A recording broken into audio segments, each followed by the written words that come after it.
Finalmente pasamos a la rueda de preguntas. Quien desee formular alguna pregunta, por favor, levanta su mano, se presenta y realiza la pregunta respectiva. Ante todo, buenas tardes. Sí, buenas tardes. Mire, aquí en el Perú hace 2 años se hizo un estudio de victimización parecido al que ha presentado que se hace el entorno de jóvenes para saber si hay violencia o no, pero ya con personas privadas de libertad, aplicando la idea de saber justamente cuáles han sido las causas que hubieran provocado su privación de libertad, y el resultado fue muy parecido al que sus estadísticas han señalado. Alto nivel de violencia familiar, alto nivel de violencia distrital, alto nivel de deserción escolar temprana, alto nivel de abandono del hogar. Ustedes también tienen, creo, este instrumento de hacer encuestas a los que están privados de libertad para saber su perfil, saber y ahondar en lo que podrían ser elementos que han configurado este perfil criminal. Gracias. Buenas tardes, Luis Sáenz, Comercio de Lima. 2 consultas para Adrián. La primera es la inferencia que tiene la encuesta de victimización a nivel de estados, ¿es solo anual o también trimestral? Y la segunda es, comentaste que la encuesta de victimización para unidades económicas, para empresas, se realiza cada 2 años. Quisiera saber la razón de por qué no puede. Buenas tardes, Denis Román, Asesoría del Pueblo. Una de las experiencias que nos ha comentado, o mejor dicho, el trabajo principal que nos ha comentado es hacer posible que las cifras producidas por la institución sean utilizadas o aprovechadas por quien genera la política pública.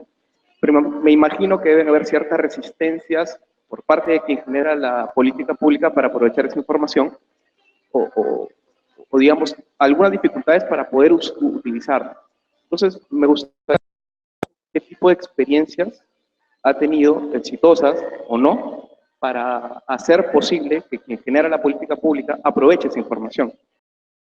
Buenas tardes, Néstor Palomino del Poder Judicial. México como Perú están en proceso de implementación de la reforma procesal penal. ¿Vienen ustedes trabajando ya para medir el impacto de la reforma en temas de seguridad pública? Primero, y la segunda pregunta es, México también tiene una tradición tiene muchos organismos privados, observatorios ciudadanos que trabajan con el tema de la seguridad pública. ¿El sistema público recoge, trabaja o toma en cuenta esta información que recogen las entidades privadas? Sí, por favor. Buenas tardes. Carmen Heredia Cucho, estadístico de la Dirección General contra el Crimen Organizado del Ministerio del Interior. Yo quería preguntarle, desde su experiencia, sabiendo que la criminalidad organizada es un tema tan complejo, ¿cómo generar un indicador para medir la criminalidad organizada? ¿Cómo saber que todos los delitos cometidos en un país, cuántos son de crimen, de delincuencia común, cuántos de bandas organizadas o de delincuencia organizada? Es en realidad un tema bastante complejo. Nosotros estamos en una dirección que tiene que ver con este tema. Quisiera saber qué opina de esto. Bien, muchas gracias por las preguntas. Damos pase a los ponentes para las respectivas respuestas. Gracias por las preguntas.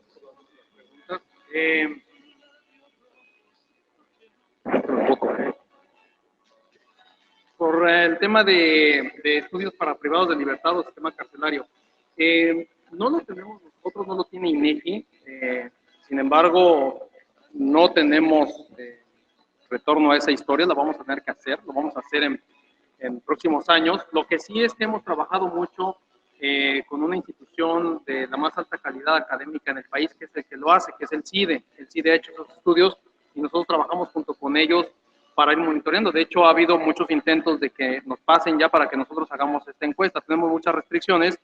Sin embargo, en próximos años seguramente la vamos a hacer a nivel nacional para los 2 sistemas, el federal, pero como sistema. Y en efecto, mucha de la razón para hacer esa encuesta radica en algunos elementos de información que tú bien desarrollaste, que es cuál es el perfil de vida de las personas que están ahí. Es decir, por qué llegó a ser o a estar en esa situación. Esas son las primeras razones, ya en los próximos años. Luis preguntaba sobre el tema de victimización. Las encuestas de victimización son siempre anuales, en el caso de México, la victimización de hogares es siempre anual, no tenemos victimización trimestral. Sin embargo, en la encuesta, hay una encuesta que les decía que tenemos trimestral, que es la Encuesta Nacional de Seguridad Pública Urbana. Sí desarrollamos algunos elementos de victimización básica, pero no se le puede llamar así porque metodológicamente son distintos. Si estás interesado lo podemos ver. ¿Por qué hacemos la encuesta de victimización en empresas cada 2 años? Bueno, entre otras razones porque es muy costoso, es muy difícil. Pero la otra es que el fenómeno en las empresas, lo que hemos visto es que no se mueve tanto como se mueve en los hogares. Entonces, si tú tienes un fenómeno que cada 2 años, con que tú lo monitorees y además puedes ocupar ese mismo recurso para hacer otras encuestas, nosotros mejor, es la optimización del gasto y de la actividad. La de políticas públicas, las restricciones y dificultades. Permítanme hacer una pregunta. ¿Cuántos de aquí son abogados? Levanten la mano. ¿Uno? No puedo creerlo. No tengan miedo, hombre. No hay profesión perfecta. Digo, yo no soy abogado, pero no me daría pena levantar la mano si fuera. ¿Y ahora cuántos de ustedes estudiaron leyes por no estudiar matemáticas? Son los mismos. Esa es una pregunta recurrente que yo al menos a mis alumnos les hacía. Que no es que estudian leyes por no estudiar matemáticas. Bueno, por alguna razón extraña, yo no he encontrado un estudio ni sociológico, ni psicológico, ni antropológico que nos explique por qué muchos conglomerados humanos, hablo de continentes, estamos negados al tema de los números. ¿Por qué? No sé. Lo que sí sé es que ese miedo a los números, miedo que no es ni marginal, es un miedo muy amplio, se replica en la función pública, es decir, en el ejercicio de la función pública. Y ¿qué es lo que sucede? Cuando nosotros nos ponen un indicador, dicen, es que en tu oficina el desempeño es del 50%. Todos unánimemente dicen, es que el indicador es incorrecto. Es que no mide lo que tiene que medir. Es que no me mide lo que es. No es, yo soy diferente a todos. Etcétera, etcétera, etcétera. Esa es de todos. Esa es una receta. Entonces, ¿cuál es el reto para que los que están encargados de procurar justicia, de impartir justicia, de ejecutar órdenes de aprehensión, de ser policías, entiendan los números? Es sobre todo, un tema educativo y cultural. Tenemos muchas dificultades para hacer que los otros comprendan. Entonces, ¿cuál es mi respuesta como INEGI? Hago cursos y cursos y cursos de capacitación a quienes tienen que tomar decisiones con datos. Y hay que hacerse los entretenidos y que absorban el conocimiento. No pretendo hacerlos ni estadísticos ni matemáticos, eso no se hace. Pero lo que sí es que hay que hacerlos. Miren, señores, cuando vean el dato de victimización, lo que significa es esto. Cuando ven un dato de percepción de inseguridad, lo que significa es un indicador se construye por un A entre un B igual a un C. Pero que lo entiendan, que lo comprendan. Otra cosa, que generen y que destinen recursos para hacer lo que nosotros llamamos unidades de análisis de información. Y vean y créanme que lo estamos haciendo. Los abogados de mi país, de los tribunales, curiosamente, el tema de las estadísticas de repente se volvió sexy.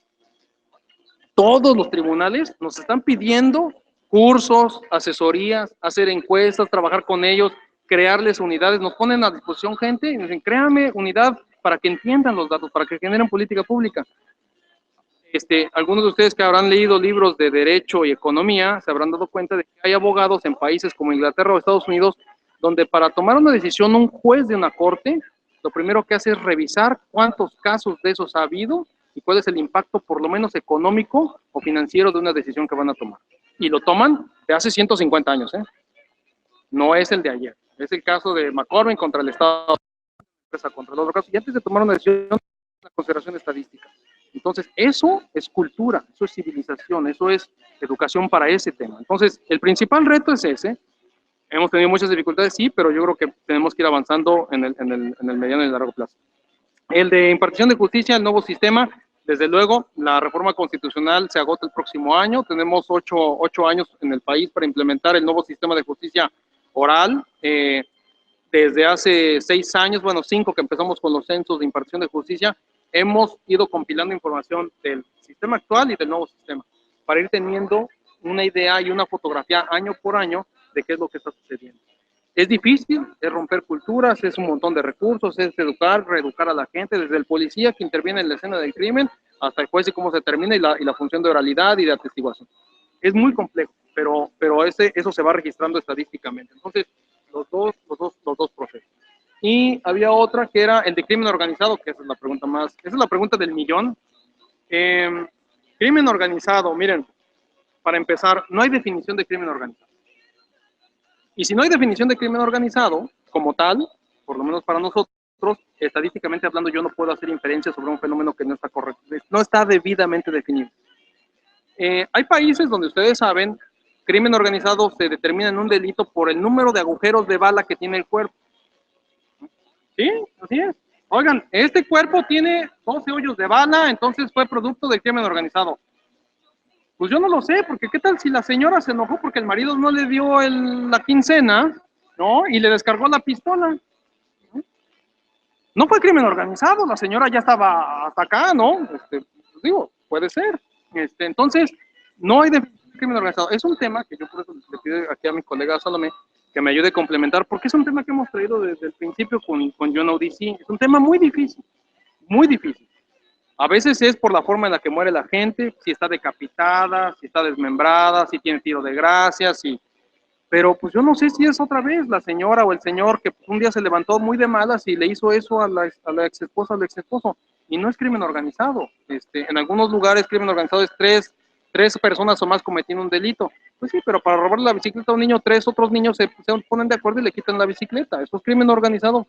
Por lo menos sí se organizaron para hacer el crimen, pero no sé si es crimen organizado. Entonces, sí es muy difícil esa parte, ¿eh? Es muy, muy complicada. A nivel mundial hemos consultado a los expertos, Salomé que les platique, para hacer precisamente la definición de cuál es el conjunto posible, además posible e imaginado, de variables con las cuales podamos medir crimen organizado. ¿Por qué digo imaginado? Porque una vez que determinemos en alguna forma o de algún modo un modelo, lo que hay que voltear a ver es, a ver, estadístico, ahora consígueme estas variables de información. Y yo lo que le voy a decir es, oye, pues ya está, ¿de dónde las saco? ¿No? Hay cosas que no se pueden inventar. Entonces, bueno, pues yo hasta ahí le pararía.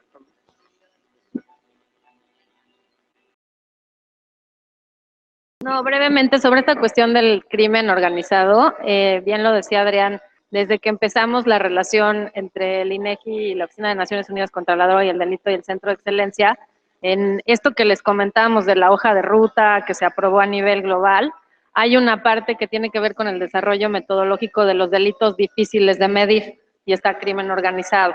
Nosotros, como bien decía Adrián, pues tenemos ahí una tarea de experimentar un poco en cómo medirlo. Hace 2 años hicimos un primer acercamiento de cómo medir crimen organizado y tenemos un modelo que de hecho probamos en 3 países, México, Chile y Colombia, pero como lo decía Adrián, es muy complicado conseguir las variables. Este modelo incluía grupos delictivos, identificar a los grupos delictivos, identificar sus actividades, o sea, los mercados ilícitos en los que estaban involucrados, porque el crimen organizado abarca muchos mercados, incluso crea nuevos mercados, de la extorsión se pasan a la minería ilegal, a la tala, etcétera. Había otra cuestión también ya de delitos que tenían que ver con crimen organizado, que también para llegar ahí es complicado, ¿no? Porque depende de los elementos que hay alrededor de una conducta para determinar que está asociada al crimen organizado. También tratábamos de medir la capacidad de la respuesta del Estado al crimen organizado y por último la organización de un país, o sea, la organización de la sociedad civil para contener los fenómenos que generaba el crimen organizado. Entonces, ahora sí que para contestar, no hay una respuesta todavía de cuál es la mejor manera de medir el crimen organizado. Estamos haciendo esfuerzos con modelos para tener acercamientos, pero justamente el que estemos aquí es parte de esto. Es parte de tener mejores datos para hacer mejores mediciones a nivel nacional, pero también a nivel regional e internacional, porque el crimen organizado trasciende fronteras. Entonces, pues en eso estamos. Esa es, digamos, que una asignatura pendiente que tenemos todos. Gracias. Bien, muchísimas gracias.